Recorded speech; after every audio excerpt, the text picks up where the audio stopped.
एक दफ़ा का जिक्र है, सुनहरी सहरा की वसतों में जाफिर नाम का एक ऊंट रहता था।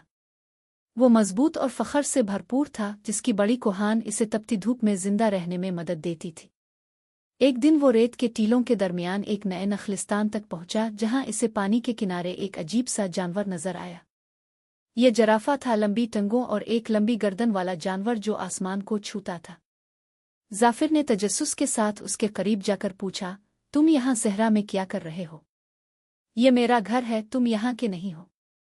जराफा ने मुस्कुराते हुए नीचे देखा और कहा, शायद मैं यहाँ की मखलूक ना हूँ, मगर मैं दूर दौर का सफ़र करती हूँ और नई जगहों को देखने और सीखने की जुस्तजू में रहती हूँ। मैं सहरा की खूबसूरती को समझने आई हूँ। जाफिर ने तंजना कहा, सहरा में तुम्हारे लिए कुछ नहीं है। ये एक सख्त जगह है और सिर्फ हम ऊँट ही यहाँ जिंदा रह सकते हैं। जराफा ने नर्म लहजे में कहा, ये दुरुस्त है कि मैं सहरा के लिए नहीं बनी, लेकिन हर जगह में कोई ना कोई खूबसूरती होती है, चाहे वो हमें फौरन नजर ना आए। जाफिर ने फ़ख्र से कहा, मैं शर्त लगाता हूँ कि तुम यहाँ एक दिन भी नहीं गुजार सकती। मैं तो इस जगह के लिए पैदा हुआ हूँ। जराफा ने सर हिलाते हुए कहा, तुम सही कह रहे हो, मैं यहाँ की गर्मी और रेत को बर्दाश्त नहीं कर सकती, लेकिन मैं उन चीज़ों को देख सकती हूँ जो तुम नहीं देख सकते। दूर देखो, वहाँ ऊंचे दरख्त हैं जिनके पत्ते तुम्हारी पहुंच से बाहर हैं, लेकिन मेरी लंबी गर्दन की वजह से मैं आराम से उन तक पहुंच सकती हूँ।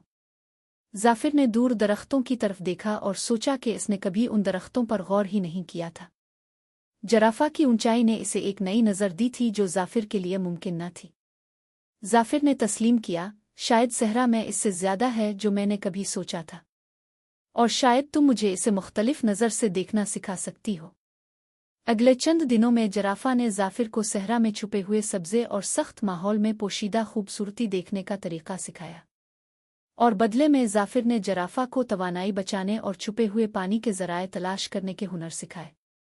यूं दोनों मुख्तलिफ होने के बावजूद बेहतरीन दोस्त बन गए, हर एक ने दूसरे की इनफरादियत से सीखा। नखलिस्तान वो जगह बन गया जहां ऊंट और जराफा दोनों साथ साथ खुशहाल जिंदगी गुजारने लगे, साबित करते हुए कि दोस्ती के लिए फ़र्क कोई रुकावट नहीं।